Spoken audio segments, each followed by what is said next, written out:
There's something about Subnautica that really interests me every time I go back and play this game. This is really my second time going back and playing Subnautica after my first time in quite a while. And anytime that I play this, I feel like I'm confident in whatever I deal with in Subnautica, but at the same time, I don't. And Unknown Worlds really knew what they were doing when making Subnautica because Subnautica is a massive world that's really beautiful and has many different biomes that really are amazing in their own ways. What they have, what they offer, and different places you can explore, and you'll probably eventually have to explore to find something to maybe finish the game. And it's interesting because it can be really amazing to look at and, enjoy and just watch the entire environment, but it's also at the same time really terrifying. What I mean by this is the ambience really messes with you whenever you're playing in this game. And especially at nighttime in the ocean, it's really, really terrifying. Especially if you're someone that deals with thalassophobia. If you know what that is, it's basically being afraid of the deep water.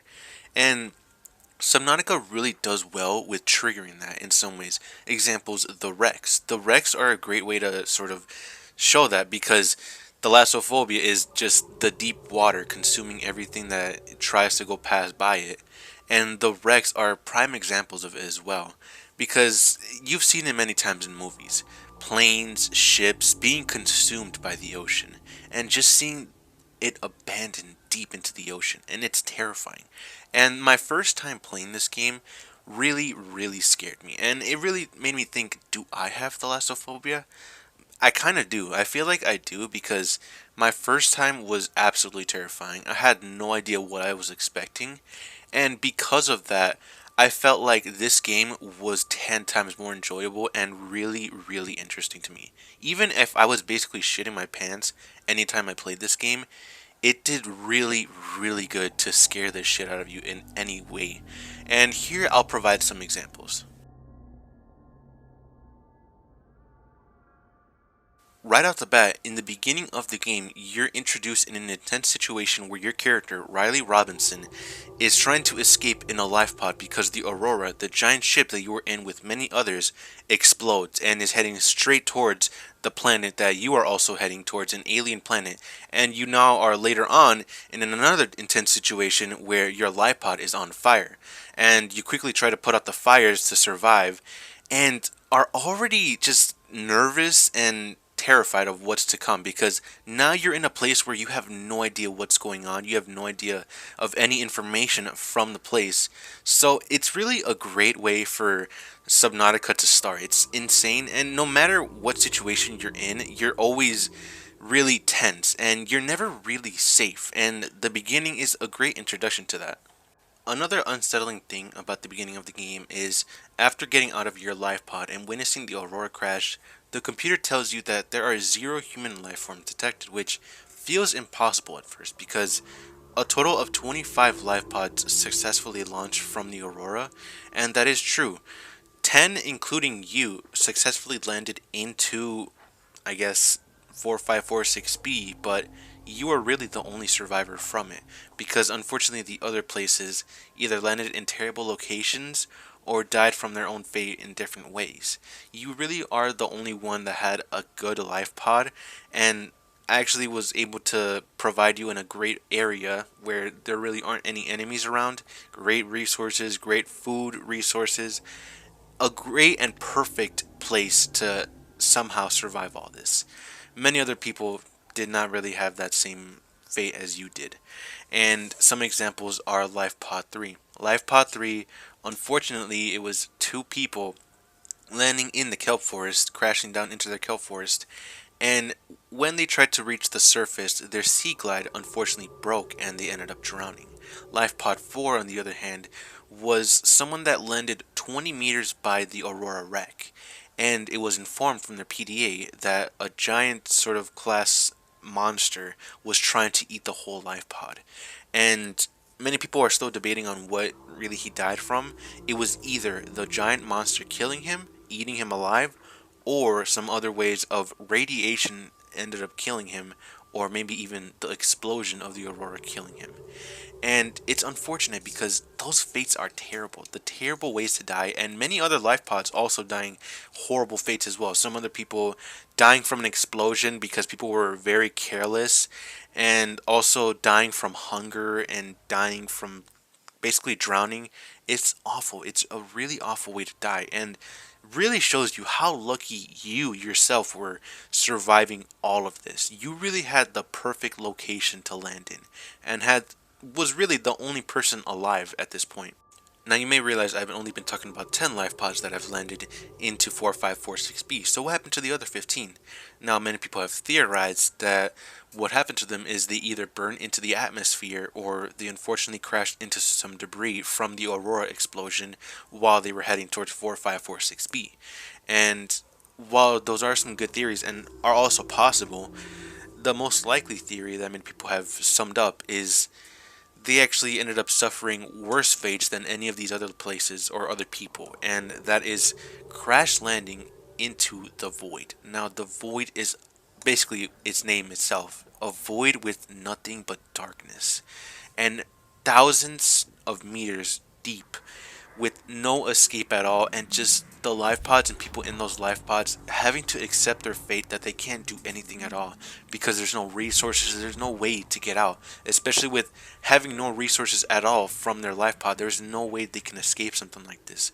So their only hope is to just accept their fate, and also just be played around by all these ghost leviathans in the deep trenches of the void. It's a terrifying way to die, a terrifying way.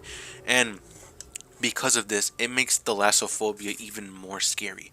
And just imagining what they had to go through with something like this really terrifies me, especially because thalassophobia is just primarily the void, a deep ocean with thousands of meters deep with no idea what to expect and just nothing at all to save your life. No one is there to save you. No one even knows what happens to you.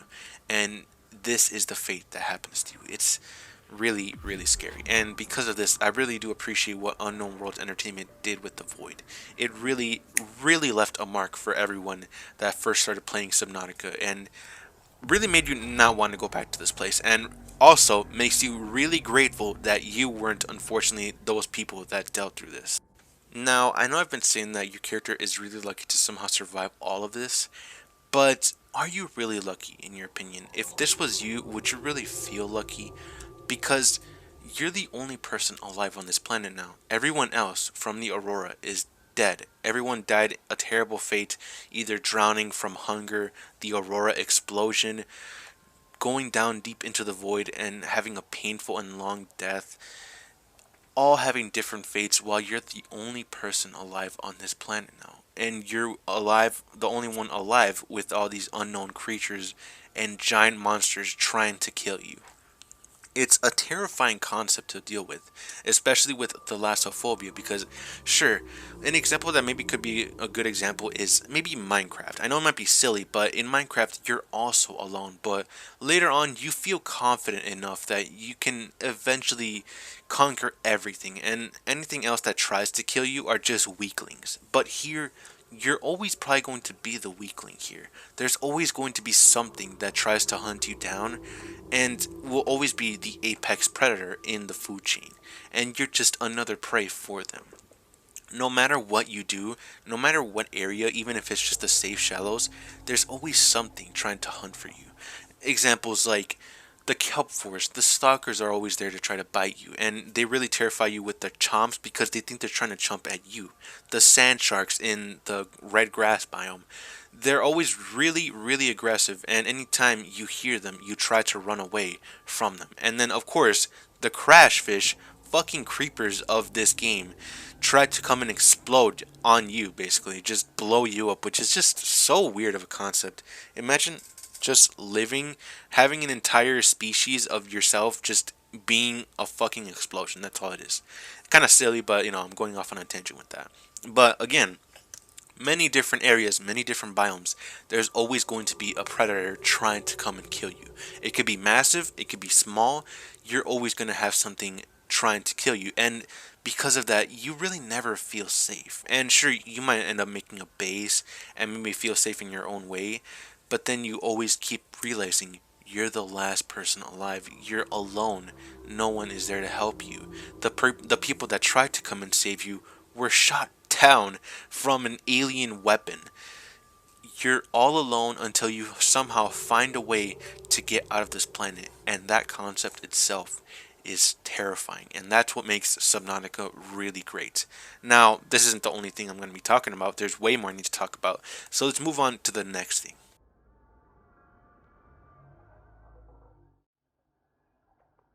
The ambience, in my opinion, is really important to Subnautica, and maybe any other game that tries to go on with this, because the ambience really gets you tensed up in situations like this.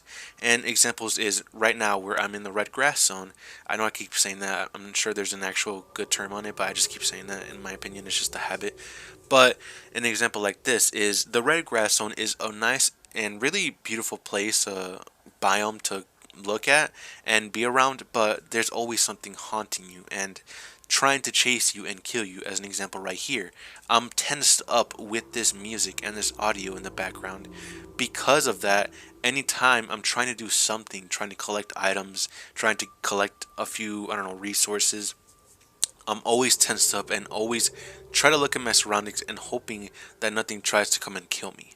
And the red grass zone, I think, is a perfect example of that.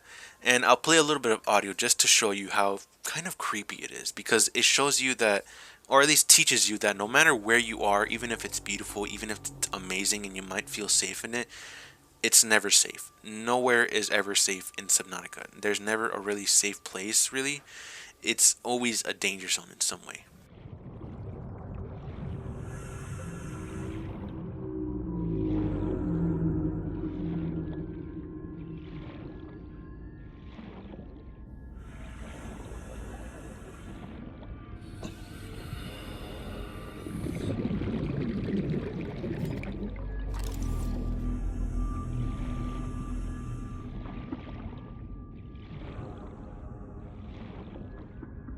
Passing 100 meters. Just that audio itself always gets me every time, because it makes me get tensed up just in case of anything, and also really gets you even more whenever you're scared of something or just get startled from something. An example of the sand sharks, whenever there might be just by you and you're just really tensed up, it gets you even more terrified from whatever it tries to do to you and chases you. And because of that, I think it's really well done with the ambience, especially in other locations as well. Not just the red grass area, like the what was it, the purple glowing mushrooms biome. That one's pretty terrifying as well, with the giant fucking crab snakes. Terrifying place. The red what was it, blood kelp zone. Absolutely terrifying area. Extreme darkness with weird glow in the dark kelp things. It's fucking terrifying. And the ambience makes it even more terrifying.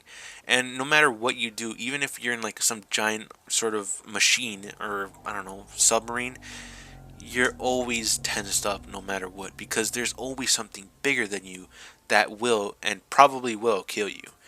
And that's what really gets me in Subnautica, because no matter what I do, even if I'm just gathering resources, even in the kelp zone, I hear a stalker just right by me trying to chomp something or just screech. Oh my god, I just get fucking startled so badly. And I think because of that, Unknown Worlds Entertainment did something even better with the ambience. And whoever made the ambience for Subnautica really do salute you as well, because I've been seeing a lot of gameplay from the people that have played Subnautica, and it's always getting them from that audio itself and then just suddenly getting startled from whatever it is that's chasing them. It's a really great way to get someone tensed up and scared in a place like Subnautica, because it informs you every time you are not safe and you will never be safe in a place like this.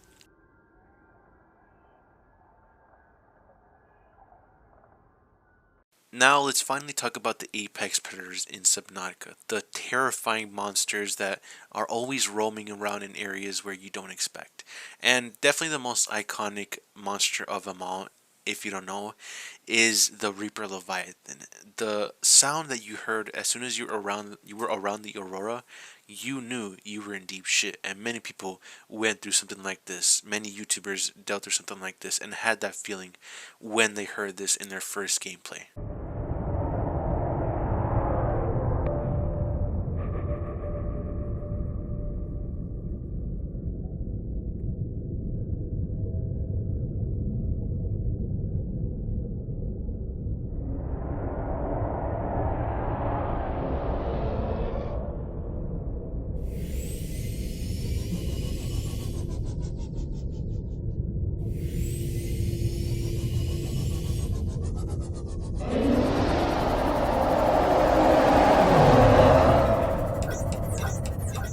Now, if you look past at many people that have made videos on Subnautica, YouTubers or streamers, the person I've been watching recently a lot is Queso playing Subnautica around a month ago, and I really did enjoy those videos because it really shows to me how terrifying it was for someone like Queso, and it was absolutely hilarious, especially with everything just scaring him to death and never wanting to go back and ever play this game. But obviously, he was kind of lying and continued to play it and ended up finishing it.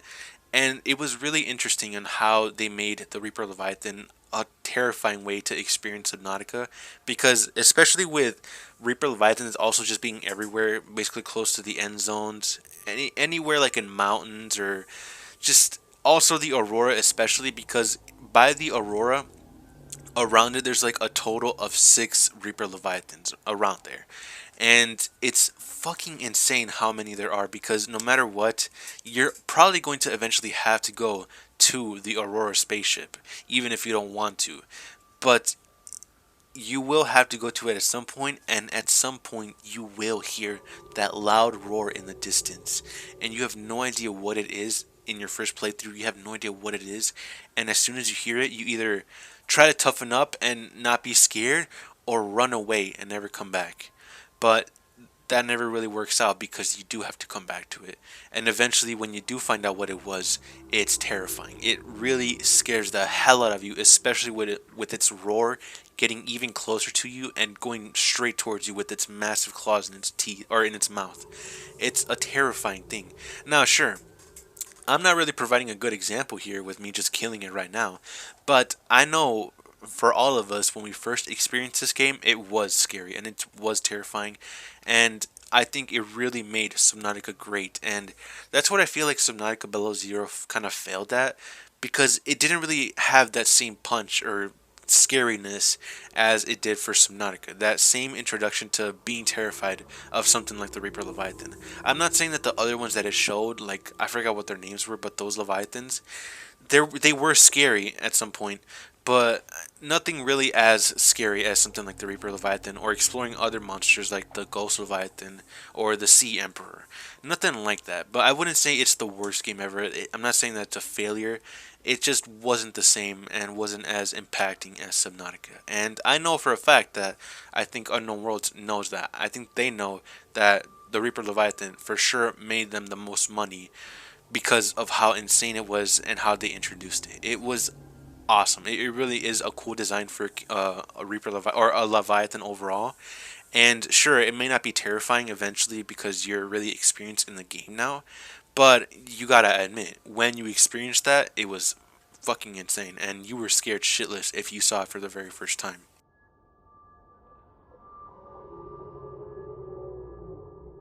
Now, I know I talked a little bit about this during my live pod part, but I want to go more in depth with it. Now, no matter what, you have to go deeper into caves, into the sea, deeper parts of the water. Because if you don't, then you won't be able to get better resources. You won't be able to progress through the story. And if you don't do that, then you're just basically stuck forever in this world. And I'm sure nobody wants that. And because of that, it introduces even more terrifying things no matter what.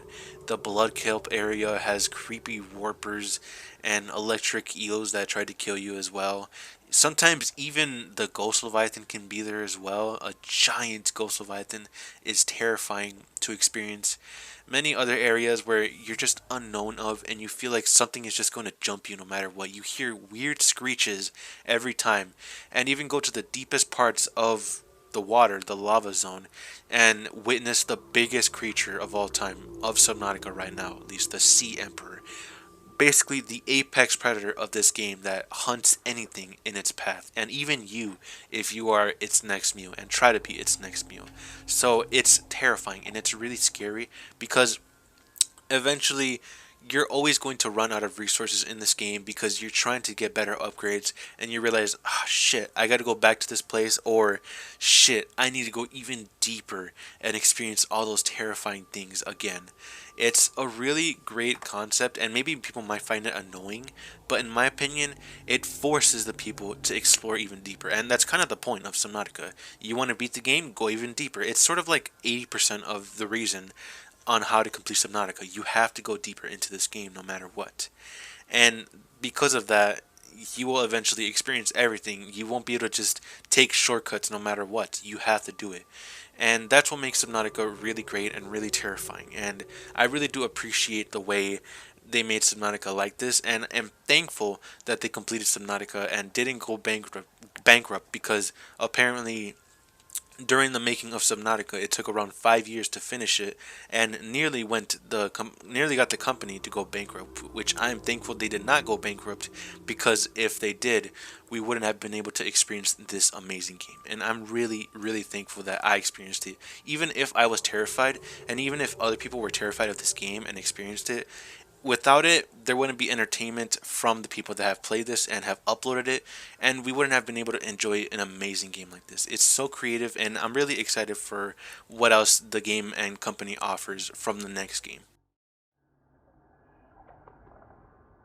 So what made me make this video? I think what made me make this video was how well done Subnautica was and how much work was put into a game like this.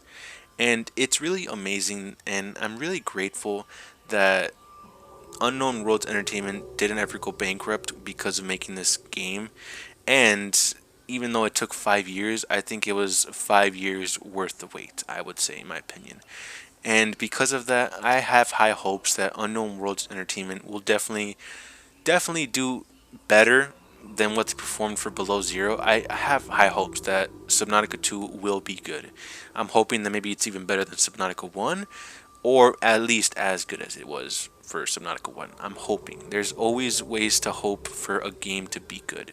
I don't really ever want to wish a game to be bad unless if I really hate the company behind it, and I don't hate this company that's behind Subnautica.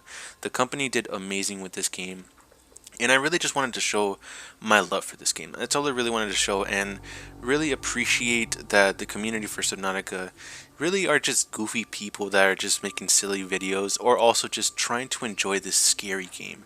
Even though it was never meant to be a scary game to begin with, it wasn't its primary sort of genre of video games, it's still a scary and fun game, especially after watching, YouTubers play this, streamers. I watched Queso. It really wanted me to play it again, and because of that, just made me enjoy Subnautica even more, and I just felt like making a video for Subnautica. Anyways, that's all I really have to say. I hope you enjoyed this pretty long video, and I think I did pretty good for some video like this. It's not really something that I do that often, but even if I did bad, I still hope you enjoyed this video, especially for the Subnautica community. I hope you enjoyed. I'll see you guys next time, whatever it will be.